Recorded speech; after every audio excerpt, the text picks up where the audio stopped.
Hello fellows, welcome to IB Book Universe. In today's audiobook, I'm going to read an amazing book named The Emir'S Secret. The Emir'S Secret is all about the Emir who made a declaration before his people. He was ready to give up his throne to the warhead who could discover his secret. Whatever could it be, The Emir'S Secret is an exciting short play suitable for simple or elaborate productions depending on the facilities available. The book was first published in 1987 and it was published by Macmillan Nigeria Publish Limited. Also, the book was dedicated to the following people: Yusuf Muhammad Usman. If I may suggest, I know you may ask who is the author of this amazing book. The author of this book, Emir'S Secret, is Yahya Dangana. Yahya Dangana was born in Bida, Niger State in 1954. He had his early education at Kopal Iyagi Primary School and later at Government College, Bida, the Kaduna Polytechnic, and in the United States of America. Yahya Dangana had worked with the Niger State Ministry of Works, Transport and Housing in Minna. But before we get started, please, if this is your first time in this channel, please like and smash the subscribe button so that whensoever I drop an amazing audiobook, YouTube will send you a notification. Thank you. Without any further ado, let's get started. Chapter 1. At Emir's Palace. The Emir is seated. Clients who have come to settle their disputes sit at a reasonable distance. Other citizens have come to watch. Ghana and Mandu are Emir's vigilant servants, kneeling near the Emir, ready to take his orders. It is Clan's Judgment Day. Traditionally, they called it Boma Day. The Emir, looking bored, he asked Mandu, "More disputes? Mandu, tell me, how many cases do we have today?" Mandu, prostrating and bowed to Emir to show respect. "Only two, my lord. Our first case is a man called Joshua, a goldsmith from Pati tribe, versus Audu, a poacher from Nuan tribe. The second case is Tunde versus Ada. They are both traders, my lord." Emir looked at them and said, "Very well, let us begin and finish these tribal matters. Goldsmith, let me hear from you first. I don't know why you people are always fighting each other." Goldsmith bowed to Emir and said, "My lord, my name is Joshua." He then pointed his finger at Audu to annoy him. "My lord, this man here betrayed me. I know he is jealous of me because I'm a successful man in this village. The two of us have been sharing the same shed for over past 23 years, and I haven't taken him as a brother. Whenever he needs my help, I offer it to him, even before he can ask for it. Many a times, I have lent him my bicycle when he went to go to a far distance village. Not even that, I used to share with him the food my wife brought to me every afternoon. After each meal, he used to say, 'The food is delicious, your wife is a good cook, and so beautiful.' I thought he was praising her to please me. I did not know he was saying so for his own interest. My lord, this wicked man snatched my wife from me. My wife has been with him since the last market day. My lord, I want my wife back." Emir looked bored after hearing from Goldsmith. He then said, "I've heard you now, Goldsmith. Let me hear from the butcher." The butcher stepped forward a little and said, "My lord, I have little to say because Wudu, the woman he called his wife, is sitting outside. My lord, I will be glad if you could permit her to speak for herself." Emir yawned. He looked up and said, "Ghana, hurry, go and call her in." Ghana prostrated. "Yes, my lord." He goes out and returns with Wudu. Emir looked at her and said, "Woman, is it true that you have deserted your husband's house and stay with that man?" Pointing his staff at Audu. Wudu prostrating, she said, "My lord, I have been married to this man," pointing at Joshua, "since I was 9 years old. That is 7 years ago. But my lord, his hand does not enter the hut." Joshua angrily speaks even before the Emir allows him. "This is not true, my lord. My hand enters the hut by herself every evening."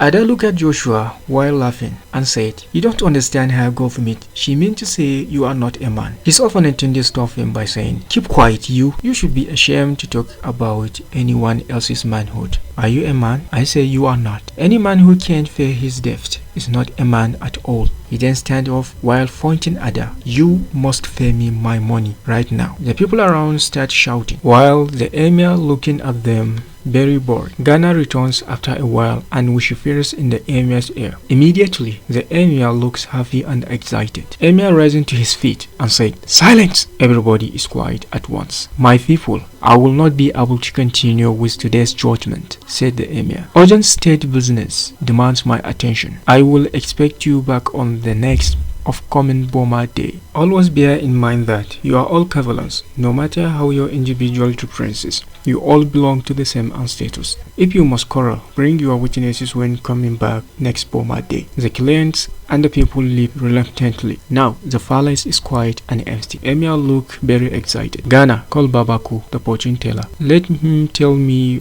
what she will give birth to, male or female. And you, Nmandu, hurry and call Dr. Yusuf to assist her." The two servants bow humbly and leave. "She must have a baby boy. I need an heir of my blood to take over my throne when I die." Emir kept talking alone. "If my wife gives me what I want, I will give her one of my houses and a camel." He stands off and starts walking off and down proudly. Then he stops. "But if she refuses to please me and delivers a baby girl, that's just too bad for her." He sits down thoughtfully. A few moments later enters Babaku, the fortune teller. Babaku said, "My lord, here I am." He goes on his knees and touches the Emir's feet repeatedly, pressing his hands against his chest. After each touch, "I am always at your service, King of Emirs." Emir said, "Come sit near me. Tell me what sex the child will be, that my wife will deliver. I know it will be male. Tell me so." Babaku performed few rituals, prawns a look off at the Emir,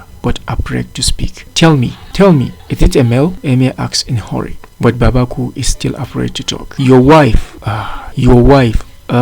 my lord, I'm so sorry to say your child will be Viceroy, both male and female." The Emir is shocked and speechless. Then he recovers and beats his chest hard as he speaks. "You son of a slave, how dare you say such a terrible thing? You mean to say I am a monster to give birth to another monster, a bisexual, both male and female? You must be punished for that." He points his staff at Babaku's face. Babaku moves a little away from Emir, fear that he may use the staff as a stick to beat him. "I said you must be punished for that." Babaku laying flat on his stomach. "My lord, what I said I believe is true. My occult power and the oracle have never told me a lie before. I am their servants. I cannot choose what message to deliver. Whatever they say, I am bound to repeat it." Emir said, "Very well, if what you have said is true." He stammered in anger. I will kill you. I will never allow anybody in this world to know the secret that my first and the only child after 27 years will be a Viceroy." A door opens. Enter Nmandu bowing. "My lord, Dr. Yusuf is at the gate." Emir said, "Let him in, but first take this liar to the backyard. Tie him in the sun amongst my stubborn horses until I need him." Nmandu bows and pushes the fortune teller off the stage. In anger, Emir keeps saying, "I have married 17 wives in the last 27 years, all in effort to get a son. All the other marriages ended in failure and divorce." Wanging his feet vigorously. No, I will not accept this." Door opens. Enter Dr. Yusuf with his medical boss. Dr. Yusuf goes on his knees, touching the Emir's feet and pressing his hand against his chest after each touch. "My lord, I revere none but you. I am always at your service." Emir talking calmly. Dr. Yusuf, my wife is about to deliver her child, the long-awaited heir to this throne. Go in and use all your skill and experience. Help her to deliver my son safely." Dr. Yusuf goes off. As an boy cries out, the Emir strides up and down, pausing at times to listen. She is crying, and now the doctor is encouraging her. He just keeps walking up and down in worries. At last it sounds as if the child will soon be born, he said again, and then he kept walking up and down.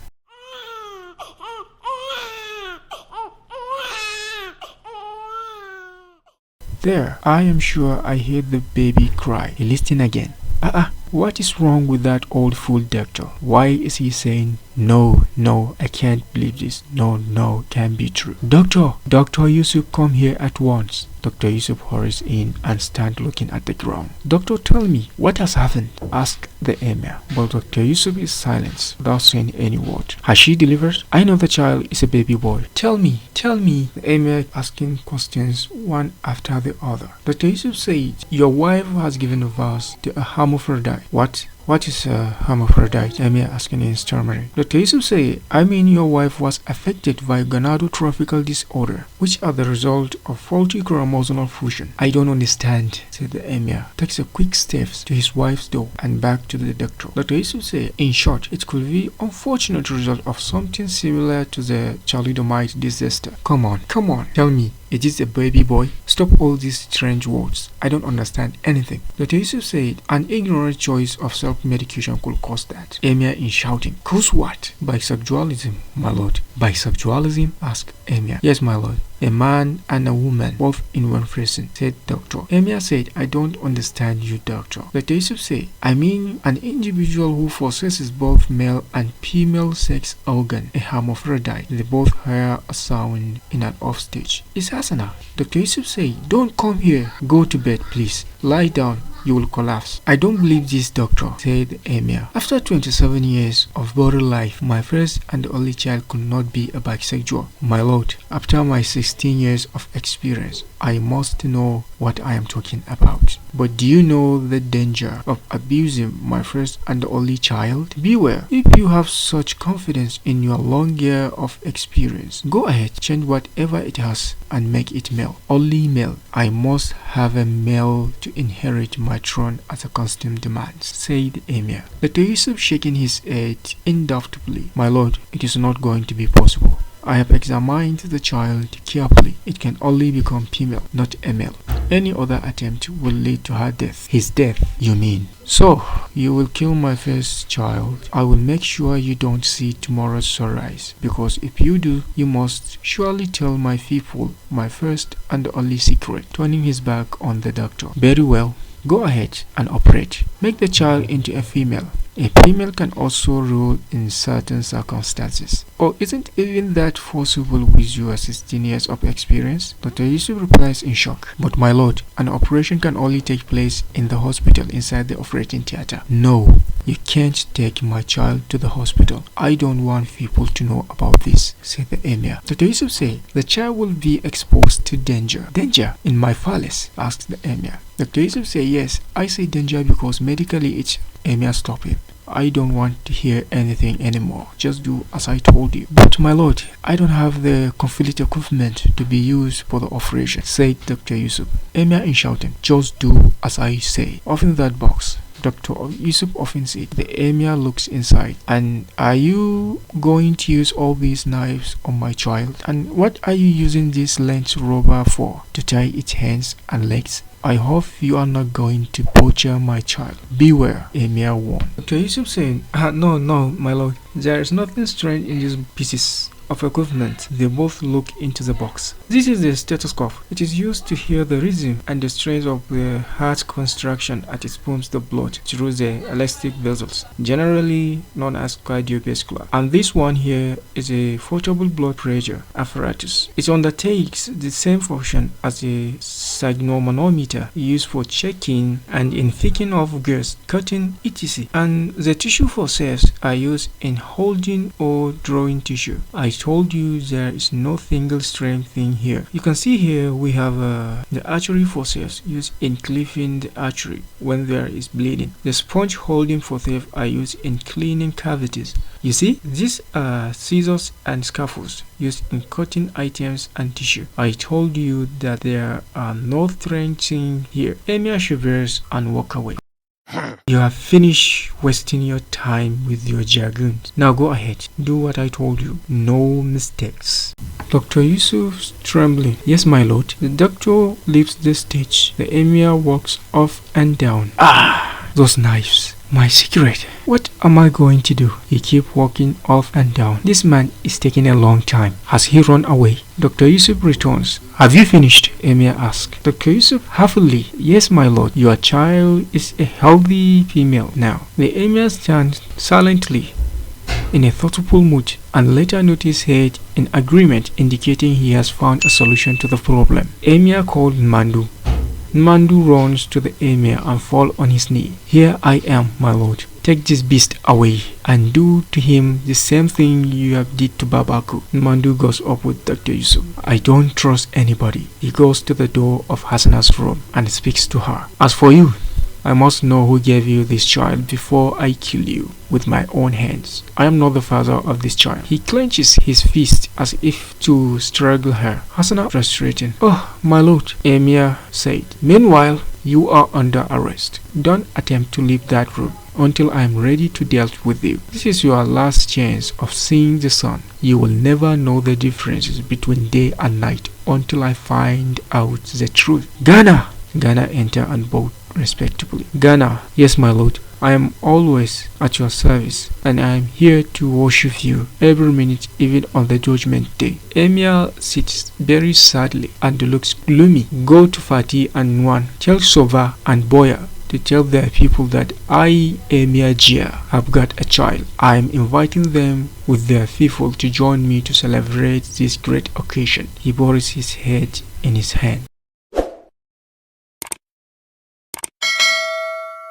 Chapter 2. The Emir is sitting in his palace. Soba, the white head of Fatih, with his band of musicians, is facing the Emir on his left side. So also Boya, the white head of Minuan, with his musician, is on the right side. All of them are on their knees. Emir is sitting proudly. "The white head of Minuan, I salute you. The white head of Fatih, I salute you." Point his staff in their directions. "All Kavalans, I salute you. For those of you who may not have known why we are here, I am happy to tell you that today is a great day for the faithful Kavalans and sad for the disloyal ones. This is a moment of sadness and the joy, a moment of war and peace, a moment of love and hatred, and even of life and death." He beams, placing his hands against his chest. "I am glad to announce you that my wife has given birth to a baby girl for me. I know it is a very surprising news after 27 years. That is the reason why I say some of you may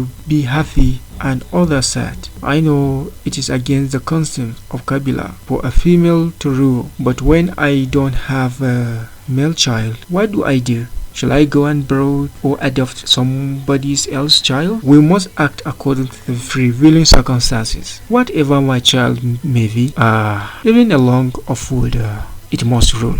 I am willing to give up my throne, but only to the one who knows my secret. But otherwise, wait." He goes into the compound immediately.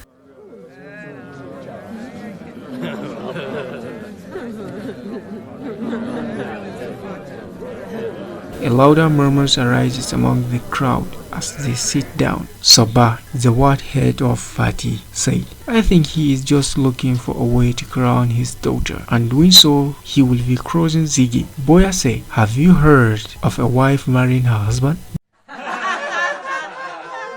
They laugh into the Emir. The noise stops instantly. Emir keeps saying, "Now, hear my decree. I will relinquish my throne to either of the white heads who will be able to discover my secret by the next Daraja Day, our annual festival. But if no one amongst you knows my secret on that day, the throne shall be for my daughter, and she must be crowned that same day. Do either of the world heads have anything to say before the celebration begins?" The two world heads raise their hands and glare at each other. Soba said, "Yes, my lord, kindly permit me to speak first." Boya said, "Please, my lord, permit me to speak first. Mine is very important." Soba said, "Important?" Jeering at him. "When your words important?" Emir said, "Be quiet, both of you. This throne is not often for the best fighter, but for the person who knows my only secret. Today is a great day for me. That is why I sent for you to join me and rejoice over it.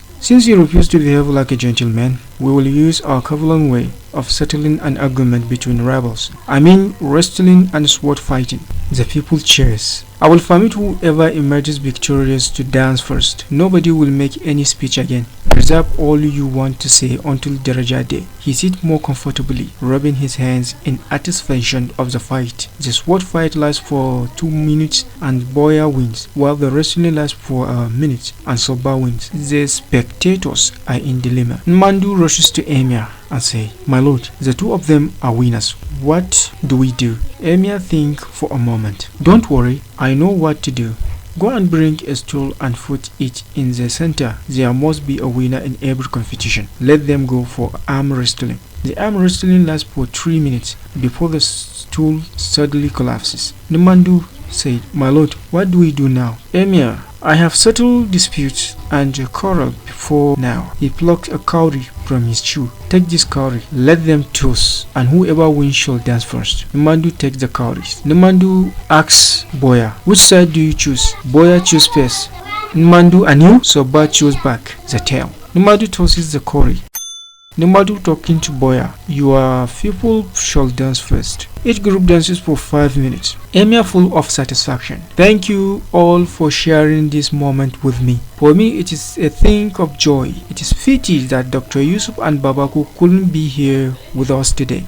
I have sent them to a faraway land, a very far away land indeed. But the pride of Kavalans depend on their traveling. I see you all on the Daraja Day when I give up my throne to my daughter. Oh, to the one-head who knows my secret. Everyone leaves."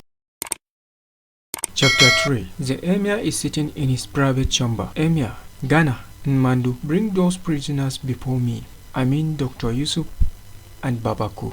Nmandu and Ghana together. "Yes, my lord." Nmandu and Ghana go off. Emir soliloquizing, "I will not be the one to be disgraced or to send to exile," hitting his staff against the floor.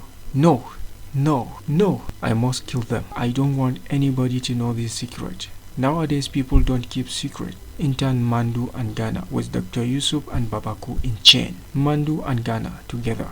"Here they are, my lords." Emir said, "You people are victims of circumstances. I am sorry to say that, but I don't trust anybody, not even myself. It is not that I don't love you people, but I love myself more." He keeps quiet for some time, supporting his head with his hands. "Does either of you have anything to say?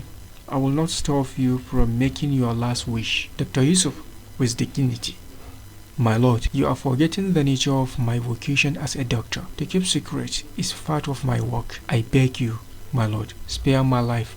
I will never reveal your secret." Emir said, "I have heard you, Dr. Yusuf. And you, Babaku, have you anything to say?" Babaku with dignity, "Yes, my lord. That word secret is the one I honor most. My power are secret. The oracle is secret. I keep my client secret. Even if a husband and wife or a father and son both consult me for medicine to use in killing each other, I still keep it secret." Emir said, "As I said before, I don't trust anybody. It is too risky. You will both have to die tomorrow before sunrise." Nmandu, Ghana tied clothes around their mouths. They have spoken their last words. This world is not a world of chance. You, doctor, you are dying by hanging, and Babaku by fire. I like cremation. Nmandu, take the doctor to the Chikan forest, where nobody will see his corpse. The vulture have been hungry for human flesh. He whips some sweet from his pure heart with his farm. And Ghana, take that honorable old man to Kuso forest, burn him to ashes, because that virgin land needs human fertilizer. If either of you tells anybody about their deaths, I will do the same to you too." They bow. Nmandu, Ghana, and 2 prisoners go off. Nmandu and Dr. Yusuf on their way to Chikan forest. Nmandu with pity, "Doctor, I am sorry to perform this duty. If I disobey his order, he will kill me. As you know, Nobody wants to die before his time. Thought it is a necessary end. Nobody wants to meet that end too soon. If I set you free, one day somebody may see you, and if the report reaches the Emir's ear, I must be killed. Dr. Yusuf tried to talk. Mandu touches a tree. This tree is big enough to do the job. He tied him to a branch and is ready to draw the rope. He pleads as he sees a hunter. Hunter, shocked to notice Dr. Yusuf, he immediately removes the rope from his neck. What am I seeing? What are you doing here? Who did this to you? Dr. Yusuf trying to talk. What are you to be hanged for? He untied the clothes and removed it from Yusuf's mouth. Dr. Yusuf said, "May heaven reward you. The Emir of Kabila ordered my death by hanging. He wants to prevent anybody knowing his secret." Hunter, you mean you know his secret? Tell me at once. Dr. Yusuf, I will not. For the safety of your life and mine. Hunter say, you must tell me the Emir's secret. It is important for me to know his secret. I was in his palace the day he celebrated the birth of his child. He vowed from Ziggy to relinquish his throne to whichever of the world head knew his only secret. I know he said so in the hope that you had been silenced by death. He is using this trick of an unknown secret to get his daughter accepted as crown. No wonder he told us that he has sent you and Babaku the fortune teller to a far away land on special assignment. Surprised to notice Dr. Yusuf laughing. What causes your laughter? Dr. Yusuf still laughing. This is my chance. Hunter asks, what chance? Dr. Yusuf say, you see, I have been in love with Bilihatu, Sobak's only daughter. Up till today, that girl loves me. She does not care about my age, but her father refuses to give her to me for a wife. Hunter and happy. I am very happy this issue is important to you too. As for me, I will tell him to give me my land back before we tell him the secret. If you want to be the Emir, I will hide you in my house until it is safe for you to come out. Dr. Yusuf said, that is kind of you. Thank you for saving my life. May Ziggy bless you and your family. At Boya's house. Boyas looks worried. I am glad you are here. I was wondering if you will make it. It is only 7 days to Daraja. I know Soba is a clever man, but with the support of my people, I shall make a fool of him. I hope my people are able to know the Emir's secret. Koye-san said, yes, many secrets were revealed to me to tell you. The people of this one have surprised me. For the first time, I have seen them uniting. I am so proud to be one of them.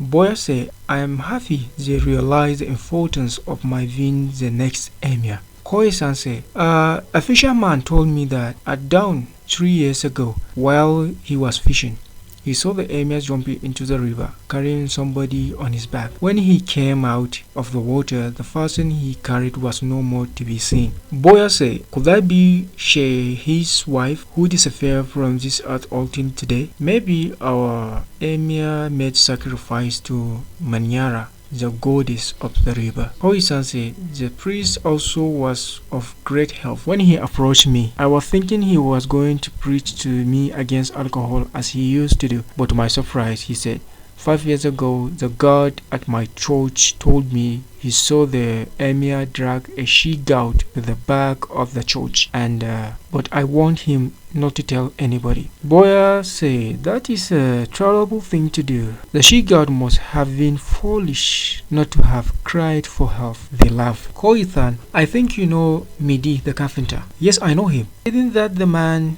whose leg was injured when he was trying to steal timber at Lita sawmill? Koisan said, yes, he told me that just exactly 1 week ago today, the Emir ordered him to make a coffin for him and warned him not to inform anybody. People are wicked. Was it not the same Emir who sent Tilo the Tailor for 3 years imprisonment just for killing a farmer's dog? Koisan said, oh, I almost forgot. Nosagi, the oldest man in this Nuan, said he caught the Emir one day making love to his wife. The Emir threatened to kill him if he dared to reveal the secret. Boya said, poor man, he had no choice, but if I were the Emir, I would have taken a cutlass and cut his head into two. So many secrets. One of them must be the very one the Emir is guarding. I thank you and the people of Nuan for their cooperation. I believe there will be no secret about the Emir other than those one. With pride, let us rejoice over the victory.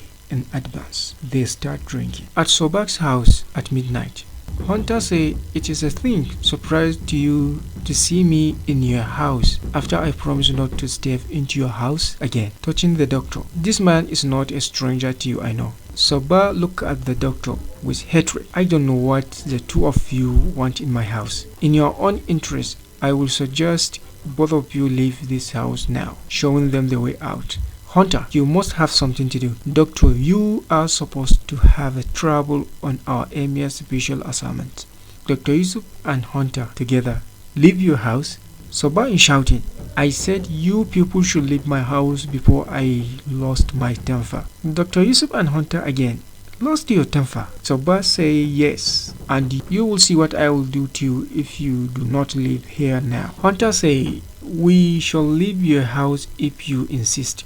But you will regret that decision. Regret what? Yes, you must regret it. Soba facing the doctor. Old man, if you are here to talk about my daughter, you have better start thinking of a woman of your age to marry. Dr. Yusuf say, I am to tell you the Emir's secret. If you don't give me Bilihatu as my wife, I will leave here straight to Boya's house and reveal the secret to him. You know what that means? You will never be the next Emir again. Your rival Boya will be your Emir. Long may he rule. Soba in surprise. The Emir's secret? Please tell me and I will pay you some money. Dr. Yusuf say, I don't want your money. All I want is marry your daughter. What is money? Soba say, very well. I will give you my daughter. Tell me the secret. Dr. Yusuf said, I have to see her first before I tell you. Soba called Bilihatu. Bilihatu, come here. Enters Bilihatu. Bilihatu surprised to notice the doctor. Here I am, father. Soba say, the doctor is here to see you. Doctor, you two can go over there and talk. Dr. Yusuf and Bilihatu move aside, talk romantically. Hunter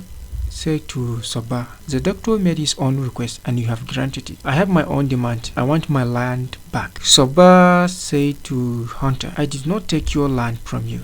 It was the Emir Jia who instructed me to do so. In any case, you can go back to the land anytime you want to go. It is now yours forever. You can now tell me the Emir's secret. Come into my room so that nobody will hear us. Soba and the Hunter enter the room, leaving Dr. Yusuf and Bilihatu at Emir's palace. It is Daraja Day and the festival is in full swing. Mandu beating the drum. Listen everybody, the Emir is ready to speak. The noise stopped instantly. Emir starts speaking proudly. When you promise a child something, you are indebted to him. I am not the type of Emir that say yes today and no tomorrow. Today is Daraja Day, and the same day on which I promise to leave the throne to whoever succeed in knowing my only secret. But if nobody can tell me the secret, then my daughter becomes the next Emir. For you all know already, I have sworn by thee to leave the throne today. I am doing this because of my love for my people. I don't want you to fight over the throne when I die. Our forefathers fought days and nights, weeks and months, and years against our enemies before we become settled peacefully as we are today. That's why I want my successor to take over the throne in my lifetime. But don't forget, if none of the warheads can tell me the secret, then the throne automatically shall be for my daughter. He sighed heavily, and she will be crowned immediately. Numandu beating the drum. This time there will be nothing like wrestling or disputing. You all remember that it was Boya's people who danced first on the last occasion. Today Boyas is permitted to speak and reveal the secret if he knows any. Boyas full of satisfaction. Listen everybody. The noble Emir has permitted me to speak first.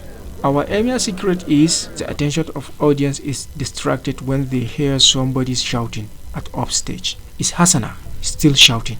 I must confess, I know his secret. Neither Boya nor Soba shall be the Emir. The people murmur. Be quiet, good people of Kavila. Neither of them shall be the Emir. The Emir to be is right here amongst you, and he is the last man amongst you. She points at Ghana, the Emir's servant. He collapses, hiding his face. I have nothing to be ashamed of in revealing his secret because the Emir has sworn to kill me after this occasion. Thanks to Ziggy, who set me free from behind the closed doors where I have been imprisoned since I gave birth to Ghana's baby. The people shout Ghana's tigers to Hassana, begging her to keep quiet. Don't worry, today is the day for the truth. The throne today is a ball, and whoever catches it can hold it. Every night, pointing at the emir, he slept in his shrine, leaving me lonely and neglected until Ghana rescued me and made me a happy woman. I couldn't tell him that the baby is Ghana's child because I knew he would kill me and kill my secret lover. I leave the rest to the people of the land.